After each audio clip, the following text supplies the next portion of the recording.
Well, Dave, thanks very much for sitting down with us and having a chat. Just want to talk a little bit first about Challenge and how that idea came about. I mean, you started it back in '83, if that's Yeah, '83. So I got involved in '88, and back then it was just one camp.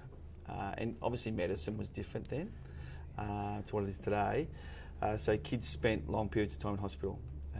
But everyone was concerned about the child who was sick and getting them better, and they forgot about who they were. And so, one of the things that we worked on was looking at who they were before they got sick and making sure that the brothers and sisters and the mums and dads were supported. So that's how Challenge really sort of took off from there. And that's one of the really different things, I guess, about your charity is that you have a real focus on the family as well. Yep. I noticed you have even date nights or dinners for the parents. Who came up with that idea?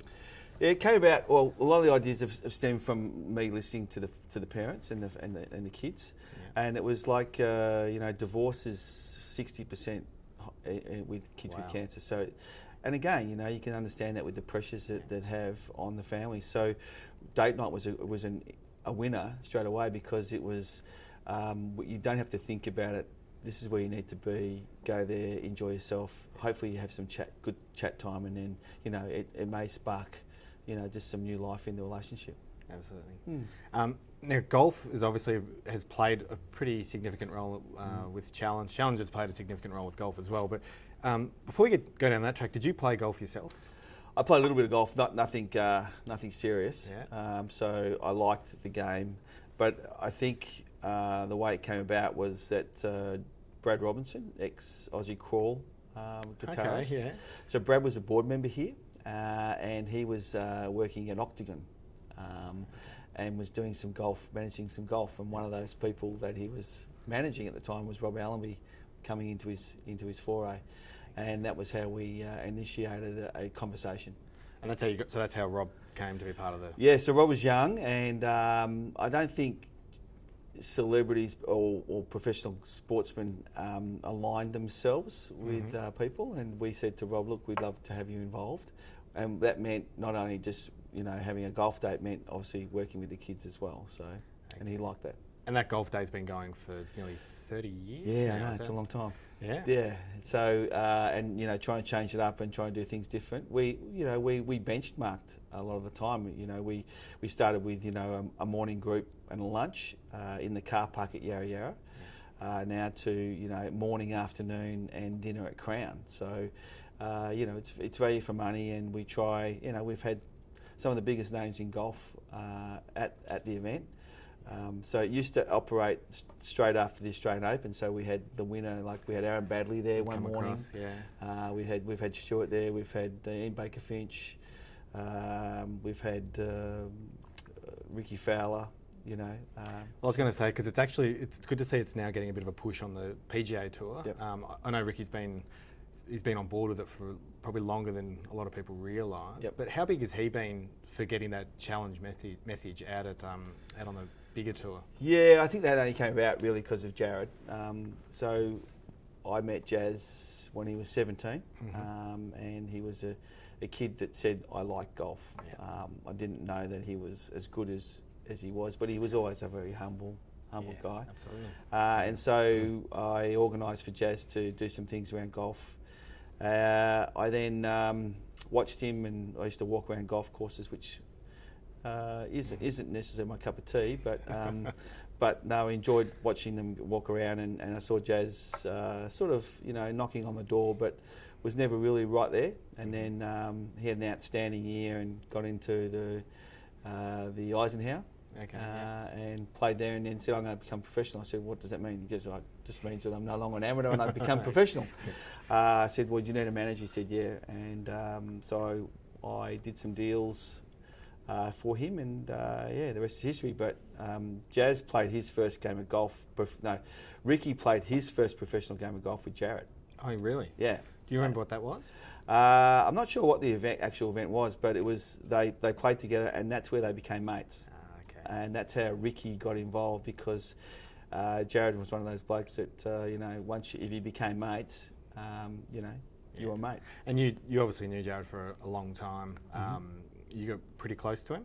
Yeah, very close. So I travelled the journey from sickness to being healthy to getting married to having kids, which you never thought he'd have, to the ins and outs of everything that a professional sportsman has to deal with. Am I good enough?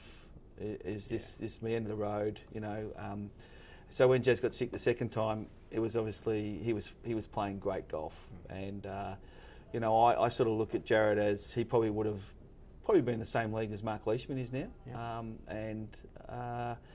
they were pennant players together at Commonwealth, Mark and Jarrod. So so there was all these analogies, but his illness took control of him a little bit, and then when he came back, I don't think he ever thought that he would actually make it back on the tour. But pretty amazing. It was amazing from a whole range of issues to watch him do that, and then to see his friends and his mutual participants on the PGA Tour get behind him as they did, spurred him on to try and do greatness again. Yeah, absolutely. When we lost Jarrod back in August, obviously the golf community, anyone who'd ever met him, especially out on the golf course, had fond memories of him. At the risk of opening fresh wounds, how big a loss is he, not just personally, but for your charity? Oh, look, personally, he's a huge loss. Jazz used to come in here on a regular basis, walk in with his Diet Coke because he was an addict, sit down in the office, put the leg over, cross the leg over, and just g'day mate, how's it going? Yeah. And he would come in here, and if there was things to do, he'd jump in there and get it done. So it was very hands-on. Very hands-on, very hands-on. So he'd been a huge loss that way. But just his, we had a golf day or we had something going on. It wasn't a question of can you do it. It was a question of where do you want me to be and when. Yeah. And that's very rare, especially that he played that much golf. Did he really want to go and hit balls for someone else? But it was more than just a job. I think Jazz was all about, I'm doing this because I had this situation happen to me, and if I can help other families through the journey, then I will. Yeah, well, he was a stalwart at the Rob Allenby Challenge Golf Days. Obviously, we had was lucky enough to play in a couple of those, but last year's it was a pretty nice to see that we we could have a beer, I guess, with Jarrod still. It was, I know it was a more sombre feeling than previous years, but at the same time, it was pretty nice. That 15th hole that was kind of, he made it his own. He had a couple of holes in one there, I think one. Yeah, on the same day, same day, and he hit 2 holes in one, and he put the challenge out to anybody else that came that if you can do that, then you can be the head of the mantle. But I think have a beer with Jazz was important. Look, he's within the organisation. He's been a huge loss because, as I said, he was committed to making a difference, and that came about for a number of reasons. So, like with Luke the Duck, for example, Rob had sort of helped pioneer the duck out there in the golf world. He was already doing stuff behind the scenes here at Challenge, but then Jarrod took on that mantle, and when the year that Jazz got sick the second time, you had people like Tiger Woods, who doesn't wear a pin, doesn't do anything for anybody. Not that don't say that in a negative way, but they were all wearing pins. So that whole year, anybody who won a tournament had a Luke the Duck pin on, and it was all because of Jazz. And they wanted to show their support for him. And what they didn't really actually realise was that not only were they showing support for him, that they were actually doing a lot more for people who were less fortunate, who were being diagnosed with cancer. Now, obviously, you're not an organisation that's purely around golf, but has golf been a positive connector, I suppose, of different industries to help with the charity? Yeah, look, golf is one of the things that golf does is that it gets corporates to get out there because they like to do it. Call it work. Yeah, call it work. It did change for a while because corporates were all getting into riding bikes, and so I was concerned for a while. But they've come back to the golf world, which is great. It's a great connector, and we've been able to use that as a way of building our association with other organisations. So yeah, we've been very fortunate in that way. Yeah. Am I right in saying that you guys don't get any government funding? Yeah, no government funding. So how on earth do you provide such, I don't want you to get political and get yourself in any trouble, but how do you provide such an important service without any backing? I suppose that makes those corporates even more important. Yeah, it does. I think we used a model which people take for granted, in that people think that charities are poor, or they should be managed in a poor way. Yeah. We've taken it as we're a not-for-profit organisation, and we've got to be the best at what we do wherever we do it, and so that's been our model of choice. So when we get a partner on board, we try and say, what is it that you want to achieve out of this partnership? And I don't think sometimes people do it very well. So that we're very clear about what the partnership is, and hopefully at the end we both feel that we've actually made a difference. And so, yeah, it's that's been the challenge. And golf has provided the Challenge organisation with a vehicle that's allowed us to raise some funds. And if we're smart and we're able to do what we want to do with Luke the Duck, it could allow us to raise significant funds that we can do all the programs we want to do, but also assist other people overseas as well. So Luke has become quite an iconic symbol for what you guys are doing. Do you have plans to take that globally? Yeah, we do. We'd really love to take it globally, and that's really hard because we want to ring up a charity overseas and we want to say, here, we got this great product, we know it works, and it's going to raise you heaps of money. And people go, well, what's in it for you? What's in it for us is that we see something that we know works and it's going to make a difference. And I think I remember sitting down with some people that you know and talking about Luke the Duck and Jarrod, and saying we want to take it internationally. And it was like, how do we do it? Yeah, okay. What's probably saddened me a little bit, and if I'm going to get a little bit political, is that it had to be that Jarrod died for people to see Luke the Duck. It's incredible, isn't it? Yeah, to see Luke the Duck the way it should be, and the difference it can make. And do you see that? Do you see it as an expansion of Challenge itself, or Luke as a symbol for cancers? No, I see it as an expansion of Luke as assisting cancer. Okay. So there's the big difference there. And I think that's a difference as well in terms of your model you're talking about before. Yeah. Some people would say, oh, does Challenge go along with that? And my view is that Challenge is Australia-based, and as such it should help Australian kids. Luke can be internationally based, and it can help kids in America, and it can help kids in Europe and so forth. So it would be great if Rory put the pin on there and said, I'm going to support the European kids, and Ricky's done a great job and said, I'm going to put the hat on, I'm going to put the pin on, and hopefully money from here will support American kids. That's all right. We'll rally them and we'll get them on board. Yeah, so that's the goal. Now, just quickly going back to Jarrod, I've heard that. You do a lot of things around here. In fact, you're one of the more hands-on CEOs you're going to find in pretty much any job, so I'm told. I hear you're really good at carrying bags as well. Yes, I carried his bag twice. That was in an Australian tournament, wasn't it? Australian Open. Oh, was the Open? Okay. Australian Open down at Myrna Links, and it rained from the first hole through to the 17th, and sleeted. And Jazz didn't wear a glove, so I had to make sure that his hands were dry. And it was coming in this way, and we were playing, and I think I had about maybe 10 towels, and I had one up my thing. I said, Jazz, is this what we do? He goes, as long as you keep my hands dry, I don't really care. I had the umbrella, I had the bag, and I kept saying to him, gee, this bag's getting heavy. And he said, look, stop complaining, Dave. And we got to the end, and he opened up the zip, and he said, oh, I've got 6 dozen balls in there. And I went, oh, thanks for that, buddy. And the bag was wet, and it was heavy, and I said to him, if you could have hit the ball straight, and we didn't have to walk everywhere, would have been so bad. But was it a bit of a stitch up? Yeah, it was. I think he stitched me up very, very well. That was his sense of humour, wasn't it? It was his sense of humour, and he said, oh, next day the bag was far lighter. I said, oh, much appreciated. And so we played with Bubba Watson that year, which was fascinating to watch. And so I felt that was one of my highlights in my life.